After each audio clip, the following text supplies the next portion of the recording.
or the part of this administration that, in fact, the United States is at war with ISIS? Are we at war with ISIS? Simple question from James Rosen. Interesting response from the State Department.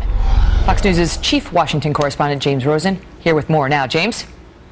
Yeah, Megan, at the State Department, they wouldn't say so. This is a group, ISIS, that is beheading American citizens. The Defense Department is conducting daily airstrikes against them in Iraq, and the Commander-in-Chief has formally reported to the Congress about those airstrikes under the terms of the War Powers Act. Yet in my exchanges with State Department spokesperson Jen Psaki at today's daily briefing, she repeatedly declined to embrace that term, at war. A lot of Americans sit at home and they see Americans who are not even combatants but who are journalists being beheaded by this group overseas. And from a sort of common sense point of view, the average American will say to himself, this group is at war with us.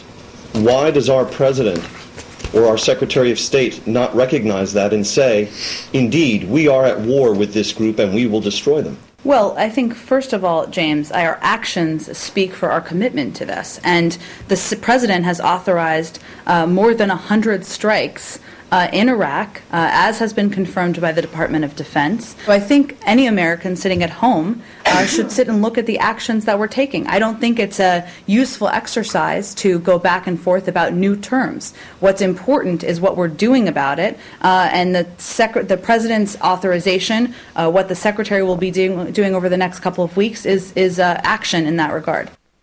I also asked Ms. Psaki if the president expects to complete this mission of defeating ISIS before he leaves office. She said she wouldn't put a deadline or a time frame on it, Megan.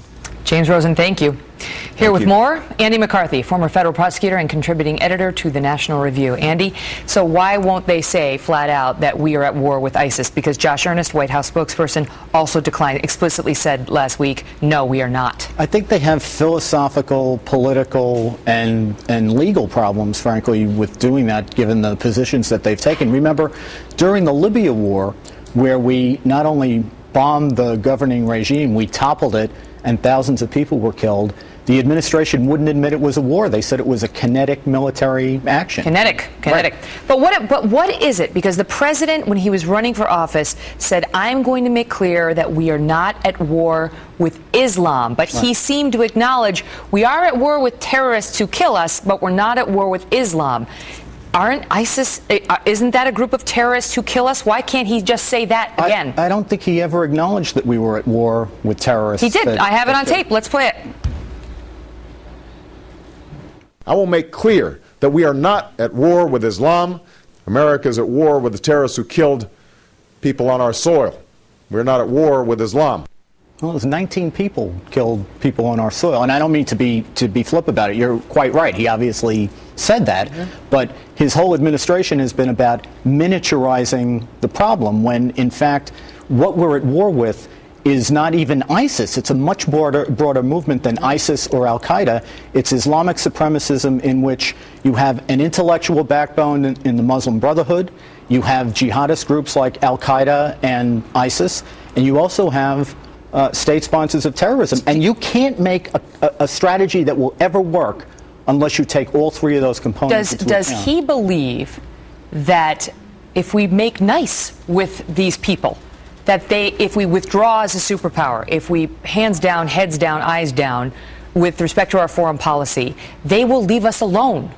I do think that he believes, and the people who are his people believe, right. that left. That there's a downside to anything that we do aggressively in our national security, that we make problems worse by pursuing American American of people believe interests. that. Right. Well, a lot of people are wrong. I mean, you could... Have we had 6 years of not trying that, and where has it gotten us? Well, obviously the threat is much worse, and the threat is far worse today than it was right before 9/11, because if you think about it, what do they need to attack America? They need safe haven, they need weapons and resources, they need state sponsorship, and they need lax immigration enforcement. And what they have on every one of those scores is a far better, more favorable field for ISIS now than was for Al-Qaeda.